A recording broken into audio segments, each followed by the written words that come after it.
Cinema शौकीन से आपका स्वागत करता है। आज हम बात करने वाले हैं रिले के बारे में। ये कहानी है एक शातिर आदमी की, जिसकी नजर शहर के सारे करप्ट लोगों पे होती है। लेकिन इसी बीच में एक लड़की आती है उसके पास। तब उसकी मदद करने के लिए वो सारे नियमों को तोड़ता है। कहानी की शुरुआत होती है और हम एक आदमी को देखते हैं जिसका नाम है हॉफमैन। हॉफमैन के हाथ में एक फाइल है, वो बहुत ही ज्यादा डरा हुआ है। इसी हालत में वो आता है एक रेस्टोरेंट के अंदर और बैठ जाता है एक कुर्सी पे। तभी अंदर एक आदमी आता है जो फार्मास्यूटिकल कंपनी का सीईओ है। वो उसके सामने बैठता है और कहता है कि मैं तो तुम्हें पहचानता भी नहीं। पर हॉफमैन कहता है कि मैं तुम्हें बहुत ही अच्छी तरीके से पहचानता हूँ। ये रही वो फाइल, मगर इस बात को याद रखना कि इसकी एक कॉपी मेरे रिप्रेजेंटेटिव के पास है। अगर मुझे या मेरे परिवार को भविष्य में कुछ भी हुआ तो वो फाइल सीधा चली जाएगी लॉ इन्फोर्समेंट वालों के पास, तो इसका तुम ध्यान रखना। सीईओ कहता है कि तुम इसकी चिंता मत करो। वो फाइल लेता है, फिर ये दोनों एक साथ एक तस्वीर खींचते हैं और सीईओ निकल जाता है यहाँ से। उसके जाने के थोड़ी देर के बाद यहाँ से हॉफमैन भी निकल जाता है। तब हम देखते हैं कि यहाँ पर एक और आदमी भी मौजूद था जिसका नाम है ऐश। ऐश पीछा करने लगता है हॉफमैन का। वो उसे इंस्ट्रक्शन देता है कि कहाँ से उसे कैसे निकलना है। थोड़ी देर के बाद यहाँ से सेफली हॉफमैन निकल जाता है। तब हमें पता लगता है कि ऐश ही उसका रिप्रेजेंटेटिव है और वही उसकी मदद कर रहा था और फाइल की कॉपी कहीं ना कहीं ऐश के ही पास होगी। जब वो घर जाता है तब एक संदेश भेजता है ऐश के पास, जिससे पता लगता है कि उसने ऐश को उसका हिस्सा दे दिया और अब इनकी डील डन हो चुकी है। ऐश फार्मास्यूटिकल कंपनी की फाइल को निकालता है और उसे एक लॉकर में रख देता है। अगली सुबह हम सेरा नाम की लड़की को देखते हैं जो रास्ते से जा रही है और डॉसन नाम का आदमी उसका पीछा कर रहा है। थोड़ी देर के बाद सेरा जाती है एक अटर्नी के पास और उसे पूरी बात बताती है कि वो काम किया करती थी एक फार्मास्यूटिकल कंपनी ने। उसने एक दवाई भी बनाई थी जो दवाई अपने आप में एक रेवोल्यूशन है, मगर थोड़े समय के बाद उसे पता लगा कि इससे फूड एलर्जी हो सकती है। तब वो इस रिपोर्ट को लेकर के गई अपनी सीनियर के पास। सीनियर ने उसे देखा और उसके बाद उसने रिपोर्ट को घुमा दिया। जितनी भी उसमें गलतियां थी सारी चीजों को सिर्फ रिपोर्ट के लिए सही कर दिया और बोला कि सब कुछ ठीक है, तुम्हें ज्यादा सोचने की जरूरत नहीं है। सारा को ये बात समझ में नहीं आई कि ये लोग ऐसा क्यों कर रहे हैं। ये लोग लाखों लोगों की जान से खेलेंगे। उनको भी ये बात समझ में आ गई कि सेरा आवाज उठाने वाली है। तब सबसे पहले उन लोगों ने मेरा ट्रांसफर किया दूसरे डिपार्टमेंट में और अगले 2 महीने के बाद मुझे नौकरी से निकाल दिया गया, मगर वहाँ भी उनका मन नहीं भरा। उसके बाद उन लोगों ने मुझे हरास करना शुरू कर दिया और अब मुझे लगता है कि बात मेरे जान पे बनाई है, क्योंकि उन्हें पता है कि मैंने एक कॉपी को अपने पास संभाल करके रखा है। लेकिन इन सारी चीजों से अब मैं तंग आ चुकी हूँ।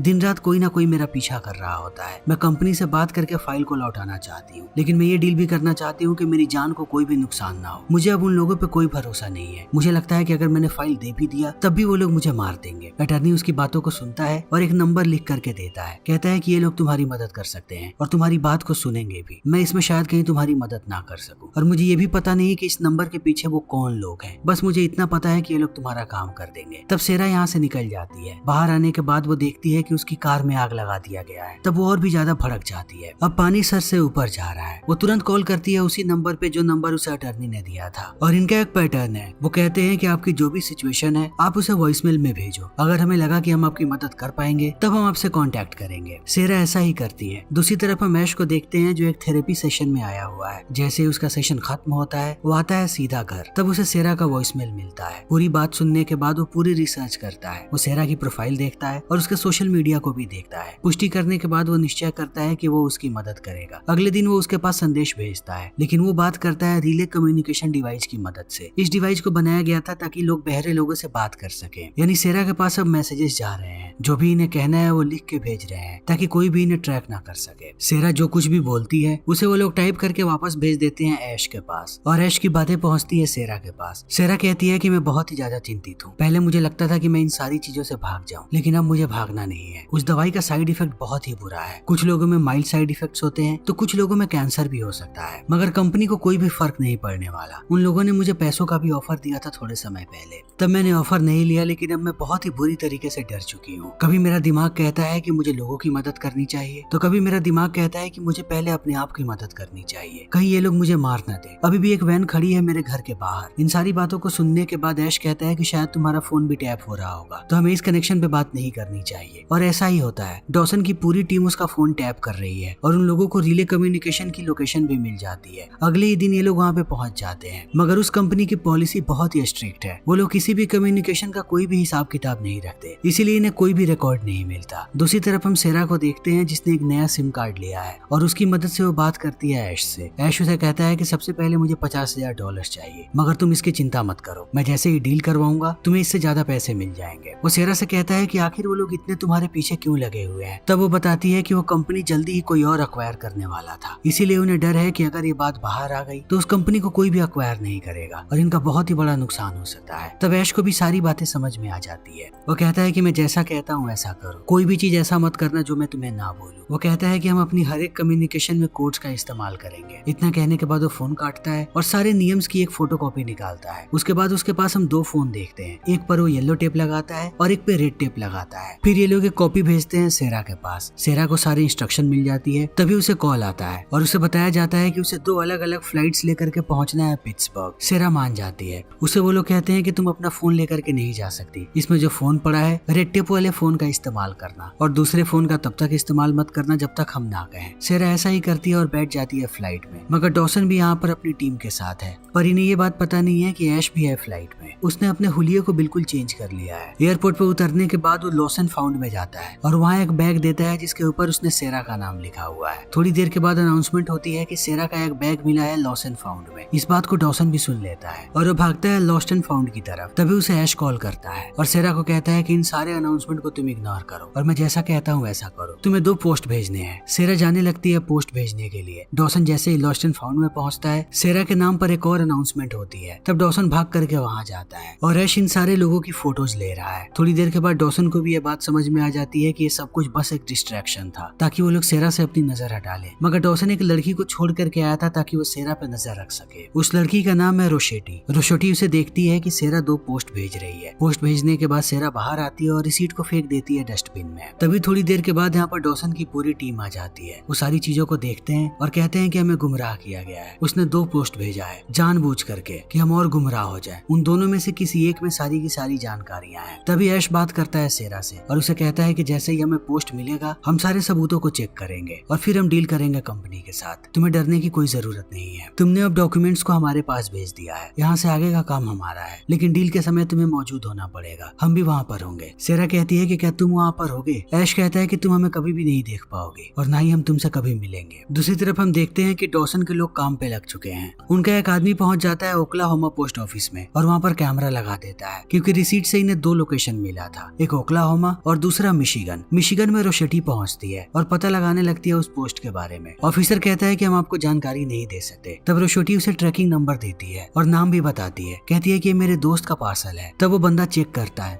और कहता है कि इस नाम का हमारे पास कोई भी पार्सल नहीं है और ना ही इस ट्रैकिंग डिवाइस का। तब रोशेटी को समझ में नहीं आता कि ये क्या हो रहा है। यहाँ पर हमें असली बात पता लगती है कि ऐश बहुत ही शातिर है। उसने मेल फॉरवर्डिंग का इस्तेमाल किया है और एक तीसरे लोकेशन पे उसने भिजवा लिया है उस फाइल को। और मेल फॉरवर्डिंग एक ऐसी सिस्टम है कि जिसमें ट्रैकिंग नंबर पे नया एड्रेस भी अपडेट नहीं होता। तभी हम ऐश को देखते हैं जो पहुंचता है एक तीसरे पोस्ट ऑफिस में। वहाँ से पार्सल लेता है और घर चला आता है। अब उसके पास सारे के सारे फाइल्स आ चुके हैं। वो सीधा कॉल करता है सेरा की कंपनी में जहाँ पर वो काम किया करती थी और वहाँ बताता है कि मेरे पास 311 पेजेस की फाइल है जिसमें सारी की सारी फूड असेसमेंट रिपोर्ट है। मैं तुम लोगों के साथ डील करना चाहता हूँ और डील की सबसे पहली शर्त है कि तुम लोग मेरे क्लाइंट का पीछा छोड़ोगे। अब ये बात जाने वाली है कंपनी के सीईओ तक, लेकिन ऐश यहीं पे चुप नहीं बैठने वाला। वो अब हर समय सेरा के सामने होता है और दूर से उसे देख रहा होता है। थोड़ी देर के बाद वो आता है डॉसन के वैन के पास और वहाँ एक फोन छोड़ के चला जाता है। कुछ देर के बाद जब फोन की घंटी बजती है तब डॉसन फोन उठाता है। ऐश उसे कहता है कि मेरे पास पूरी की पूरी रिपोर्ट है। तुम लोगों ने अगर सेरा का पीछा नहीं छोड़ा अभी के अभी तो मैं सारे रिपोर्ट को सारे मीडिया वालों के पास भेज दूंगा। तुम सारे के सारे लोग बर्बाद हो जाओगे। लेकिन अगर तुम चाहते हो कि ऐसा ना हो तो अभी के अभी वहाँ से निकल जाओ। उसके साथ साथ हम एक डील करेंगे। मैं तुम लोगों को फाइल्स दूंगा और बदले में मुझे $5 लाख कैश चाहिए।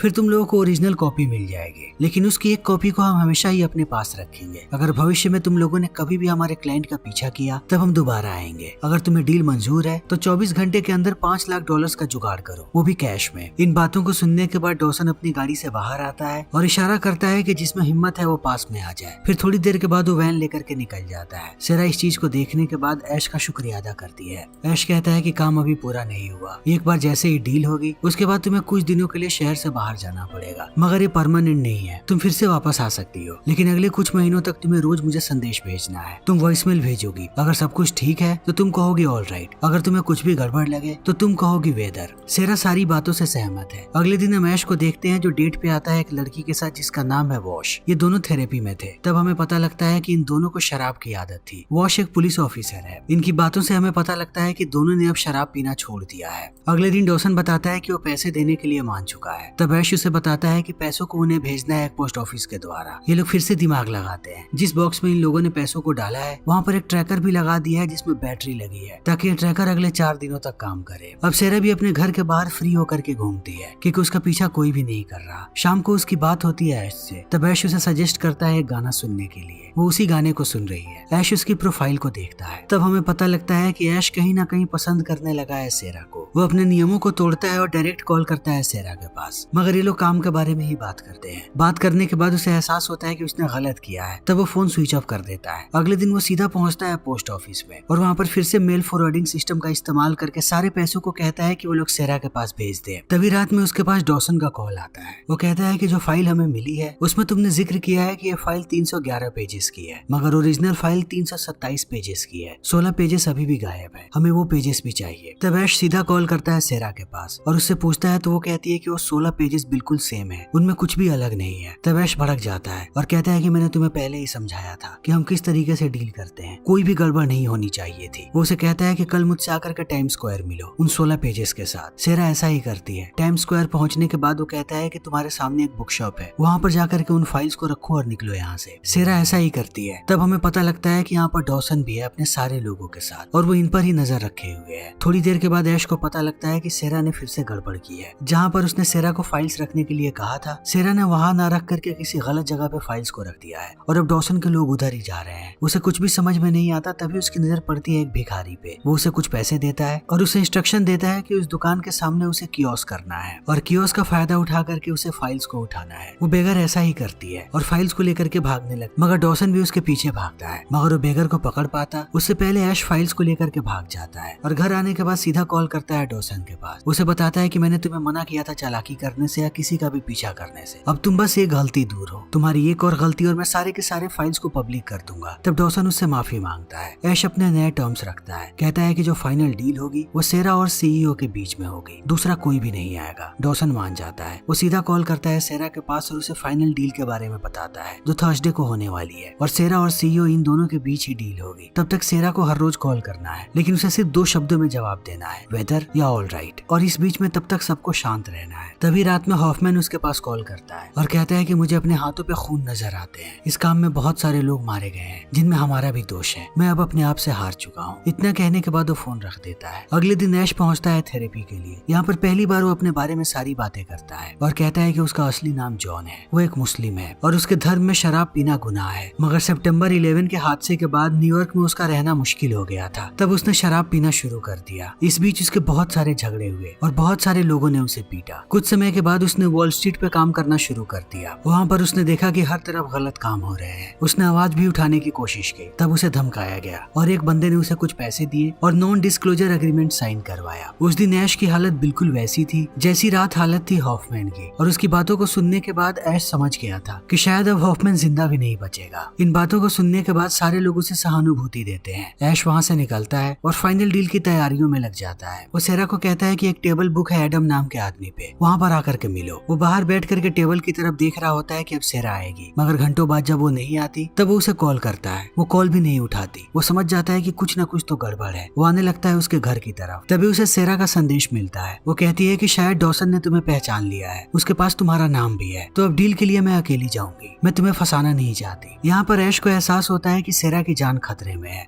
उसे पता है कि सेरा अभी एक कॉन्सर्ट में है और जल्दी ही डॉसन के लोग उसे पकड़ लेंगे। वो भाग करके वहाँ पे जाता है और वहाँ का फायर अलार्म बजा देता है। जब सेरा भाग रही होती है तब वो उसका हाथ पकड़ता है। सेरा समझ नहीं पाती कि ये कौन आदमी है। तब वो कोड बताता है और कहता है कि मैं वही हूँ, चलो यहाँ से। ये दोनों बाहर भाग करके आते हैं और बैठ जाते हैं एक कैब में। सेरा ऐश को कहती है कि तुम मेरी मदद क्यों कर रहे हो। ऐश कहता है क्योंकि ये मेरा काम है। ऐश कहती है कि इस हद तक जाकर के कोई किसी की मदद नहीं करता। तुम्हारा नाम क्या है? वो कहता है मेरा पूरा नाम अशरफ है, सब मुझे ऐश कह के बुलाते हैं। ऐश कहता है कि अब तुम्हें जाना पड़ेगा। वो उसे लेकर के आया स्टेशन पे। सेरा जब जा रही होती है तब ये दोनों एक दूसरे की तरफ देखते हैं। सेरा को लगता है कि वो उसे किस करेगा, मगर वो सिर्फ उसके बालों को छूता है और सेरा यहाँ से निकल जाती है। वो उसे जाते हुए देख रहा है। उसके जाने के कुछ घंटों के बाद डॉसन का कॉल आता है ऐश के पास। वो कहता है कि सेरा मेरे पास है। ऐश कहता है कि अगर तुमने कुछ भी गड़बड़ की तो सारी फाइल्स पब्लिक हो जाएंगी। आखिर तुम्हें क्या बात समझ में नहीं आती है। डॉसन कहता है कि अब सारे पत्ते मेरे हाथ में है, मुझे बाकी के फाइल्स चाहिए। तुम्हारे पास एक ही ऑप्शन है, मुझे बताओ कि तुमने फाइल्स को कहाँ रखा है। मैं वहाँ जाऊंगा, फाइल्स को लूंगा, फिर मैं तुम्हें और सेरा दोनों को छोड़ दूंगा। मगर ऐश ऐसा बिल्कुल भी नहीं कर सकता। वो नहीं चाहता कि इन्हें लोकेशन पता लगे, वरना ऐश के साथ साथ उसके बाकी सारे साथियों की भी जान खतरे में आ जाएगी। ऐश अब इसके बारे में बहुत सोचता है और फाइनली मैसेज करता है वो वॉश के पास, जो पुलिस ऑफिसर है, और सुबह सुबह वो आने लगता है सेरा के घर की तरफ। तभी वो देखता है कि इनकी वैन यहीं पे खड़ी है। वो लोग ऐश को पकड़ते हैं और पीट करके बैठा लेते हैं वैन में। वो देखता है कि सेरा को भी यहीं पर बांध करके रखा गया है। मगर जैसे ही ऐश को मौका मिलता है वो एक एक करके मारने लगता है सबको और सबको पीट करके बाहर गिरा देता है। अब वो सेरा को लेकर के निकलने वाला है यहाँ से, तभी उसके ऊपर सेरा हमला कर देती है। तब डॉसन धुलाई करता है ऐश की और यहाँ पर हमें पूरी की पूरी सच्चाई पता लगती है कि अब तक जो सोच रहा था ऐश, सेरा वो लड़की नहीं है, डॉसन की टीम की मुखिया है सेरा।